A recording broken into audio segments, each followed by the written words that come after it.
What's going on, guys? Welcome back to another video. In today's video, we're going to be working on a bioactive setup for the new Crested Geckos. It's going to be a little bit of a process, so I figure I'd take you guys along the way. Here we go.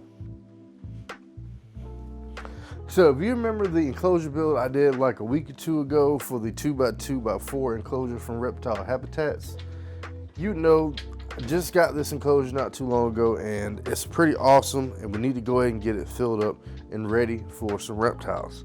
But we're going to set up some temporary bins for the animals when they get here, so that way they can go through a little bit of a quarantine period before we put them in this awesome enclosure. So one thing to note that I do notice about these enclosures, because of how they're made, which they still are great enclosures, but they can leak a little bit if you plan on having like a water feature or something like that. So you need to seal the bottom up with some kind of sealer. Like I was going to do silicone, but I didn't have any at the time, so this is what we're going to use.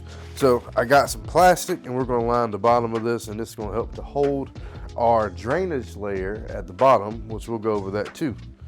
So we'll take our plastic and make sure we spread it out along all the sides. What we got here, these are your clay drainage pebbles. These work really good. I got these in bulk on Amazon. You could go and, which I'll have links to all this stuff in the descriptions and stuff. You could have went and got some of the the reptile ones and stuff, but I think they're pretty much the same thing like you'd find in like your home and garden section. So let me get you guys in here, show you exactly what's going on. I think I'm gonna try to pour them in here.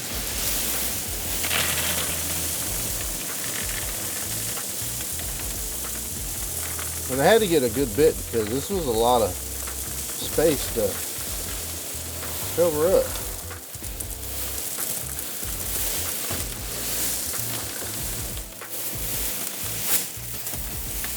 And even so, if I don't end up using it all, I feel like it'd be good to have on some of the other enclosure builds that we plan on doing.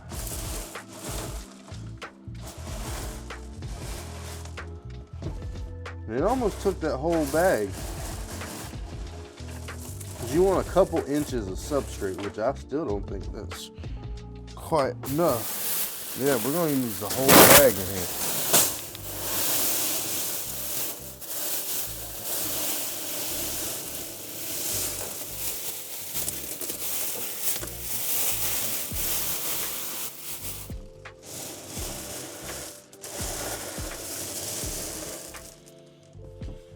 We want a good solid drainage layer because we got plenty of height space, so I'm not necessarily worried about that.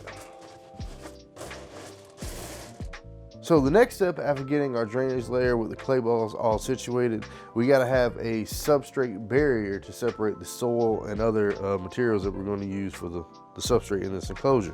So I like to use, this is like fence door, like lining, that plastic line that goes on the doors and stuff. But you can find substrate barriers for plants and everything like that work just as well. But I got a pre-cut out sheet here, and it's going to be kind of like how the plastic was. We kind of want it to go up on the sides a little bit, so that way we don't have no leakage, which is the goal of this, because we just want, if there's any extra water in the enclosure, to go down here and have a nice place to go and dry out. Which you can trim this stuff if necessary, but you really want a little bit of overlap coming over there, because I want to make it real good seal so we can keep everything together. Now next up, we got a whole bag of organic topsoil here, and we're going to put this as a base as we mix this up, so that way we can kind of spread it out and get this thing pretty even here. Now we have some play sand I got left over from another enclosure build. We're gonna dump all that in there. And we also got some cypress mulch. We'll dump in there as well.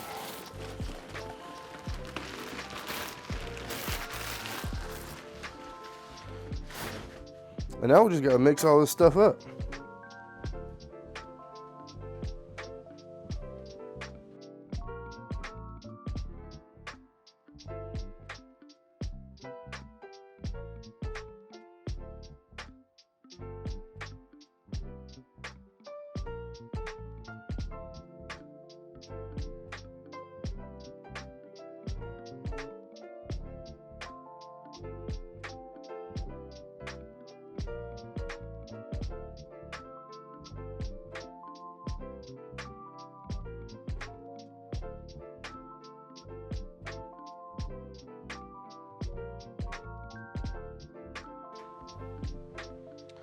So now next up, I've gotten everything with my substrate situated and it's all mixed up. Next time I'm gonna put it in a big bucket and I'm gonna mix it up beforehand, and then I'm just gonna pour it in because that took a lot more time than I was wanting to make on this. But we do got a couple choice plants. I believe that one of them is some pothos. This one is an Asplenium natus, and the other one is an alocasia plant, I believe. Look a little rough, but I got it on a pretty good deal. But I think I can nurse this one back to health here. So I want to put this one as kind of like the middle showpiece of the whole terrarium. So I think I'm going to put this one maybe like kind of like up in this area somewhere. Kind of let him do his thing, and then I think we're going to take the pothos and really break it up and move it around a little bit. I'm planting in a couple different areas, but these are going to be the initial plants that we'll have in here, and I want these to kind of grow out a little bit and get a little bit more established before I put any geckos in here. Because if you had any kind of geckos or land animals, things, they do tend to make a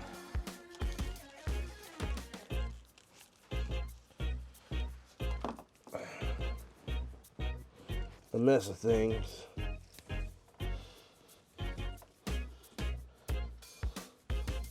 I think this would be kind of like a good place to put our little friend here.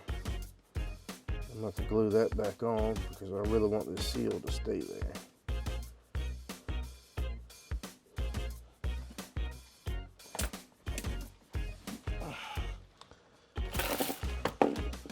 So now,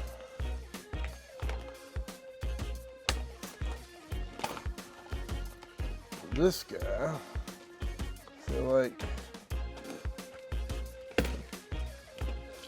yeah, see, we can separate this guy out and we can plant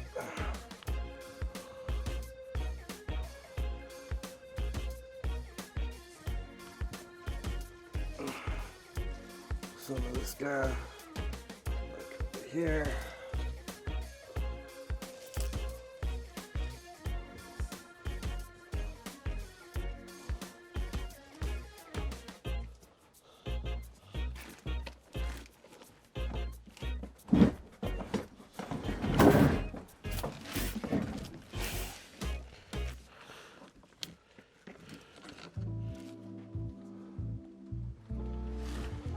Maybe pot this one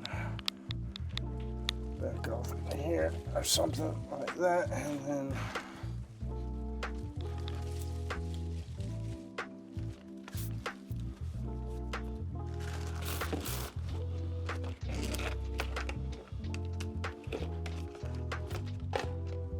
which I think this will look good once these plants kind of get growed up a little bit and you know, actually take root to this new enclosure. But for all that, these plants are not going to live if we don't have some kind of lighting for the enclosure. So what we're going to be using for this one is something I got on a really good deal as well.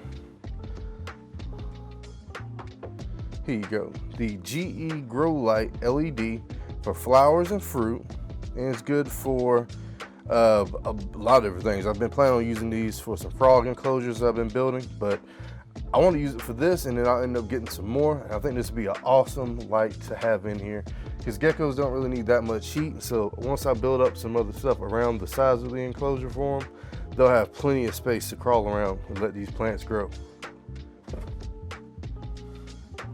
So as far as the lamp goes, I would recommend to go to your Home Depot or Lowe's. They usually sell these as utility lamps, but I would recommend to make sure you get the one with the ceramic top. The plastic ones are not recommended to be used for like what we use them for outside their intended purpose. So other than that, that would be the main thing to look for. You could buy some of the Reptile ones, which I'll have, like I got all kind of links down in the description, so you can check those out. But look at this massive freaking bulb though. So, and it's good for flowers and plants and stuff. So you know it's going to have your UVB and your UVA, which gives it a little bit of a purple tinge here. So check that out, guys. I think that looks pretty cool. We can add some sticks and things and kind of let these plants grow up a little bit.